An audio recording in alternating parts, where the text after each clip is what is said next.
오늘 본문의 말씀은 열왕기상 19장 4절 말씀입니다. 자기 자신은 광야로 들어가 하룻길쯤 가서 한 로뎀 나무 아래 앉아서 자기가 죽기를 원하여 이르되 여호와여 넉넉하오니 지금 내 생명을 거두시옵소서. 나는 내 조상들보다 낫지 못하니이다 하고, 성경에 등장하는 많은 선지자들 가운데 능력의 선지자를 뽑으라고 한다면 아마도 많은 분들이 엘리야를 생각하게 될 것입니다. 물론 엘리야의 제자인 엘리사 역시도 스승인 엘리야 못지않게, 아니 어쩌면 스승보다도 더 많은 능력을 행하였던 선지자였다는 것입니다. 그럼에도 엘리야가 특별히 더 큰 주목을 받는 이유는 크게 두 가지의 이유가 있기 때문이라는 것입니다. 그 첫째는 그는 육체의 죽음을 보지 않았다고 하는 특별한 은혜가 있다는 것입니다. 이 세상에 태어난 모든 사람들, 아니 모든 생명들은 다 죽음을 맞이하게 된다는 것입니다. 그것은 곧 거스를 수 없는 세상의 이치라는 것입니다. 그런데 이러한 이치에 예외가 된 두 사람이 성경에는 존재하고 있다는 것입니다. 한 사람은 하나님과 300년을 동행하였다고 하는 에녹이라는 인물이고, 히브리서 11장 5절 말씀, 믿음으로 에녹은 죽음을 보지 않고 옮겨졌으니 하나님이 그를 옮기심으로 다시 보이지 아니하였느니라. 그는 옮겨지기 전에 하나님을 기쁘시게 하는 자라는 증거를 받았느니라. 그리고 다른 한 사람이 바로 엘리야 선지자였다는 것입니다. 열왕기하 2장 11절 말씀, 두 사람이 길을 가며 말하더니 불수레와 불말들이 두 사람을 갈라놓고 엘리야가 회오리 바람으로 하늘로 올라가더라.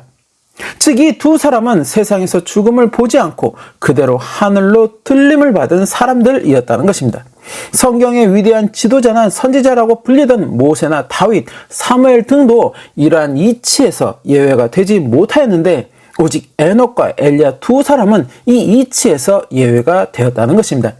그것은 곧 그들의 믿음이, 또 그들의 삶이 하나님 앞에 아무런 점과 흠이 없음을 하나님이 100% 인정하신다는 의미라는 것입니다. 물론 그렇다고 들림을 받지 못한 다른 선지자들이나 지도자들이 하나님 앞에 점과 흠이 있었기에 들림을 받지 못했다고 이야기하는 것은 아니라는 것입니다. 그들 역시도 각자의 자리에서 하나님께 그 믿음을, 또 그 믿음의 삶을 인정받은 자들이라는 것을 믿어 의심치 않는다는 것입니다. 그러나 이 두 사람, 곧 에녹과 엘리야에게는 들림이라는 하나님의 특별한 은혜가 증거로 남겨져 있다는 것입니다. 그리고 둘째는 엘리야는 예수 그리스도의 길을 예비하는 세례 요한의 예표적 인물로서 성경에 기록되고 있다는 것입니다. 말라기 4장 5절에서 6절 말씀, 보라 여호와의 크고 두려운 날이 이르기 전에 내가 선지자 엘리야를 너희에게 보내리니 그가 아버지의 마음을 자녀에게로 돌이키게 하고 자녀들의 마음을 그들의 아버지에게로 돌이키게 하리라. 돌이키지 아니하면 두렵건대 내가 와서 저주로 그 땅을 칠까 하노라 하시니라. 그리고 누가복음 1장 13절에서 17절 말씀, 천사가 그에게 이르되 사가랴여 무서워하지 말라. 너의 간구함이 들린지라 내 아내 엘리사벳이 내게 아들을 낳아 주리니 그 이름을 요한이라 하라. 너도 기뻐하고 즐거워할 것이요 많은 사람도 그의 태어남을 기뻐하리니 이는 그가 주 앞에 큰 자가 되며 포도주나 독한 술을 마시지 아니하며 모태로부터 성령의 충만함을 받아 이스라엘 자손을 주 곧 그들의 하나님께로 많이 돌아오게 하겠습니다. 그가 또 엘리야의 심령과 능력으로 주 앞에 먼저 와서 아버지의 마음을 자식에게, 거스르는 자를 의인의 슬기에 돌아오게 하고 주를 위하여 세운 백성을 준비하리라.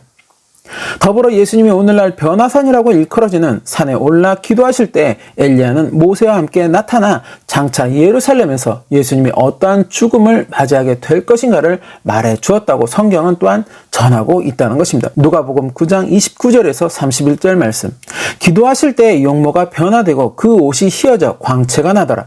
문득 두 사람이 예수와 함께 말하니 이는 모세와 엘리야라. 영광 중에 나타나서 장차 예수께서 예루살렘에서 별세하실 것을 말할세.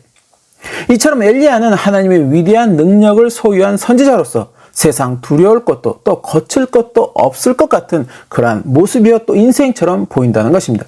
실제로 그는 자신이 비 오기를 구하지 아니하면 앞으로 비는 오지 않을 것이라고 말하였고, 그 말 그대로 그가 비 오기를 구할 때까지 비는 한 방울도 내리지 않았다는 것입니다. 그리고 어려운 형편에 먹을 것이 없어 아들과 죽기를 생각하고 있었던 사르밧 과부에게 떡 한 조각을 얻어먹게 된 엘리야는 그 집에 하나님의 능력으로 먹을 것이 떨어지지 않도록 하였으며, 그 아들이 병들어 죽었을 때에도 하나님의 능력으로 그 아들을 다시 살려 주었다는 것입니다. 이처럼 불가능한 것이 없는 하나님의 능력이 함께하는 그였지만, 그러나 그 역시 사람이었다는 것입니다. 아무리 위대한 하나님의 능력을 소유한 선지자였다고 하여도 그 역시 연약함을 가진 사람이었다는 것입니다. 오늘 본문의 말씀을 보면 엘리야 선지자는 광야 어느 로뎀나무 아래 앉아서는 하나님께 죽기를 구하고 있다는 것입니다. 왜 그랬을까? 잠시 이전의 상황으로 돌아가 보면 북이스라엘의 아합이 왕으로 등극하게 되는데, 아합 왕은 이전의 왕들보다 더 하나님 앞에 죄악을 범하게 됩니다. 더불어 이방 나라의 공주 이세벨을 왕비로 맞이하게 되고, 이세벨로 인해 바알과 아세라의 우상들이 북이스라엘 곳곳으로 그렇게 번져 나가게 됩니다. 이에 엘리야는 아합에게 앞으로 내가 비를 구하지 않으면 이 땅에 다시는 비가 오지 않을 것이라고 선포하였고, 아합과 이세벨의 눈을 피해 숨어 지내게 됩니다. 그렇게 3년이라는 시간 동안 정말 나라에는 한 방울의 비도 내리지 않게 되었고, 나라는 심각한 가뭄으로 인한 고통을 받게 됩니다. 이에 이세벨은 그 책임을 하나님의 선지자들에게 전가하며 닥치는 대로 하나님의 선지자들을 붙잡아 죽이기 시작하였고, 한편으로 아합은 사람을 보내어 엘리야를 찾기 시작합니다. 그리고 이제 엘리야에게 하나님의 명이 임하게 되었고, 엘리야는 당당하게 아합에게로 나아가 아합 앞에서 북이스라엘의 만연한 우상 숭배를 질책하게 됩니다. 그렇게 엘리야는 이 땅의 진정한 신이 과연 누구인지 보여주겠다고 선포하고, 백성들과 나라의 모든 우상 선지자들을 갈멜산으로 불러 모으도록 합니다. 그리고 그곳에서 850명의 우상 선지자들과 엘리야의 대결이 펼쳐지게 되고, 결국 그 대결은 하나님의 권능이 함께하는 엘리야의 승리로 끝나게 됩니다. 더불어 그곳에 모인 850명의 우상 선지자들은 모두 백성들에 의해 죽임을 당하게 되고, 엘리야가 비 오기를 구함으로 나라에는 비가 다시 내리기 시작합니다. 그런데 이러한 소식을 들은 이세벨이 반드시 엘리야 선지자를 칼로 죽일 것이라고 선언하였다는 것입니다. 그 이야기를 들은 엘리야는 다시 도망자의 신세가 되어 광야길로 나아가게 되었고, 그곳에 있는 한 로뎀나무 아래 앉아 하나님께 나 이제 더는 살기 싫다고, 하나님이 이제 내 생명을 취해 주셨으면 좋겠다고, 즉 죽여달라고 말하고 있다는 것입니다. 엘리야는 크게 실망하였다는 것입니다. 왕과 백성들이 보는 앞에서 하나님의 살아계심과 역사하심을 그대로 증명하였다는 것입니다. 그렇게 우상 선지자들을 모두 제거하였고, 이제 나라의 비가 다시 내리기 시작하므로 나라는 기근의 고통에서 이제 벗어날 수 있게 되었다는 것입니다. 그렇다면 이제 남은 것은 북이스라엘이 다시 하나님만을 섬기는 그러한 나라로, 그렇게 하나님의 선지자들이 왕과 백성들 앞에 온전히 설 수 있는 그러한 나라로 변화되는 것만 남았다는 것입니다. 그런데 그것이 아니라는 것입니다. 이세벨은 여전히 살기 등등하여서 자신까지 반드시 칼로 죽이겠다고 선포하고 나섰고, 아합과 백성들은 여전히 변화되는 모습을 보이지 않는다는 것입니다. 더불어 이제는 자신의 목숨까지 위태롭게 생겼다는 것입니다. 이것이 아닌데, 이럴 수는 없는데 어찌하여 엘리야는 다시 도망길에 오르면서 이러한 생각을 하였으리라는 것입니다. 그리고 이제는 지쳤다는 것입니다. 다시 또 몇 년이 될지 모르는 도망자의 신세가 될 것을 생각하니 그저 앞이 깜깜했다는 것입니다. 아무리 하나님의 능력이 함께한다고 하여도, 또 하나님의 능력을 왕과 백성들 앞에서 보인다고 하여도 여전히 자신의 처지는 도망자의 처지이며, 왕과 백성은 그리고 나라는 변화될 가능성이 보이지가 않는다는 것입니다. 그렇게 엘리야는 지쳤고 자포자기하는 마음으로 하나님께 자신의 생명을 취하여 달라고 간구하였다는 것입니다. 그러한 그에게 하나님은 천사를 통해 그곳에 떡과 물을 제공하시면서 그가 그곳에서 먹고 자는 쉼을 얻으며 엘리야가 기진하지 않도록 은혜를 베풀어 주십니다. 그렇게 힘을 얻은 엘리야는 다시 길을 나서게 되고, 장장 40일을 종일 걸어서 하나님의 산 호렙에 이르러 어느 한 굴을 찾아 그곳에 자신의 몸을 은신하게 됩니다. 그것을 보신 하나님은 엘리야에게 왜 여기 은신하고 있는 것이냐고 물으시게 됩니다. 하나님의 물으심에 엘리야는 백성들이 주의 언약을 버리고 주의 제단들을 모두 헐었으며 칼로 주의 선지자들을 다 죽였다고, 그렇게 오직 나만 남아있는데 그나마도 이제 나의 목숨을 죽이려고 하기에 여기에 은신하고 있음을 대답하게 됩니다. 그런 엘리야에게 하나님은 엘리사를 선지자로 세울 것과 예후에게 기름을 부어 아합의 뒤를 이어 이스라엘의 왕이 되게 할 것 등 몇 가지의 지시사항들을 말씀하여 주십니다. 그리고는 앞으로 어떠한 일들이 있을 것인지를 또한 말씀하여 주시면서 이스라엘에는 아직 우상 숭배하지 않는 7천의 사람들이 남아있음을 또한 말씀하여 주십니다. 그리고 하나님은 그들을 또한 끝까지 지켜주실 것을 말씀하여 주셨다는 것입니다.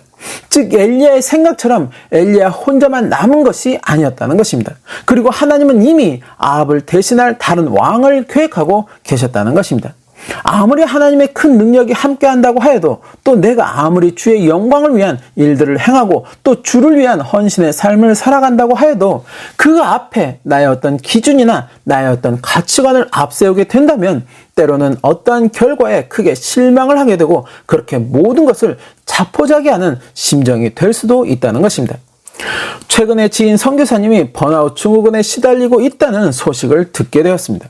소식에 의하면 우울증이 크게 왔다고 하고 현재는 공황장애까지 겪고 있다는 소식이었습니다. 몇 년 전부터 좀 쉬고 싶다는 이야기를 계속해서 해왔는데 결국에 쉬지 못하고 선교사역과 개인적인 일들을 계속해서 이끌어 왔었다는 것입니다. 그러한 가운데 일에 대한 스트레스가 너무 많이 쌓이게 되었고 결국에 그것이 누적되어 지금의 결과로 이어진 것 같다는 그러한 이야기였습니다.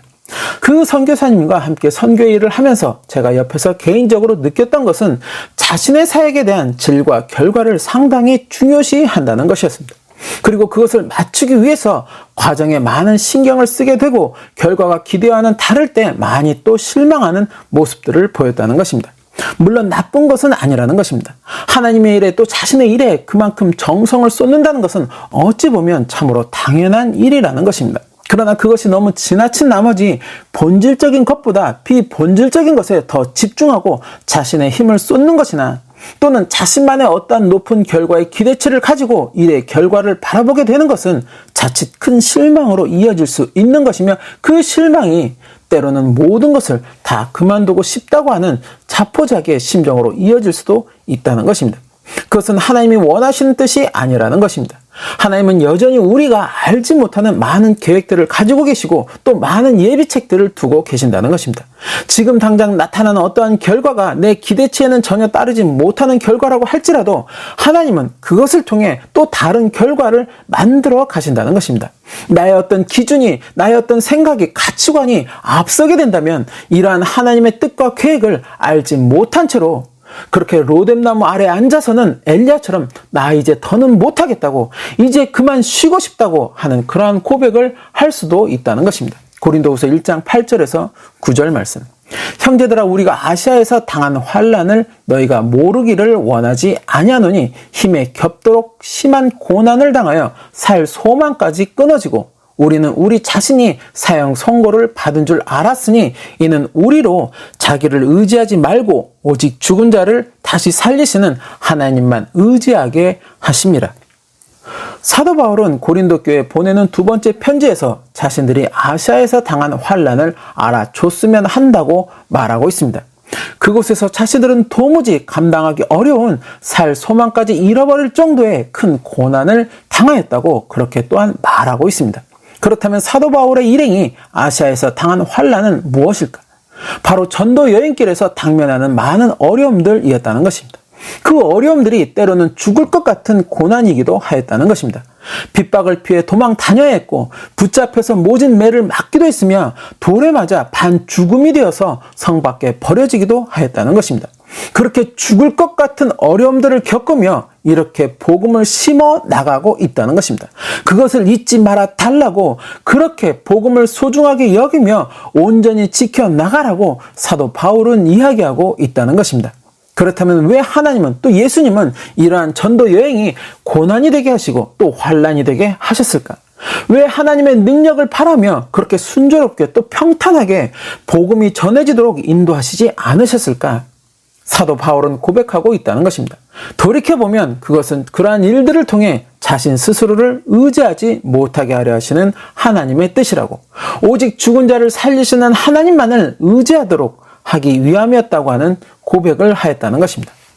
나 자신을 의지하고자 하는 마음이 강하였다면 이렇게까지 고난스럽게 복음을 전해야 하는 것이 맞는가? 굳이 사람들에게 붙잡혀서 매를 맞고 돌에 맞아 죽을 뻔까지 하면서 이방으로 복음을 전해야 하는 것이 맞는 것인가? 그리고 이렇게까지 노력해서 복음을 전하였으면 그렇게 또 복음으로 회심하고 그렇게 그리스도인들이 되었다고 한다면 이제는 스스로 알아서 말썽 부리지 말고 복음을 잘 지켜 나가야 하는 것은 아닌가 하는 어떤 자기 기준과 기대치로 모든 것을 판단하였으리라는 것입니다. 그리고 그 기대치에 미치지 못하는 결과에 또한 크게 실망하였으리라는 것입니다. 그렇지만 사도 바울은 그런 자신을 의지하지 않으려 했다는 것입니다. 그저 순간순간 하나님만을 의지하며 그렇게 하나님의 인도하심을 따라 나아갔다는 것입니다.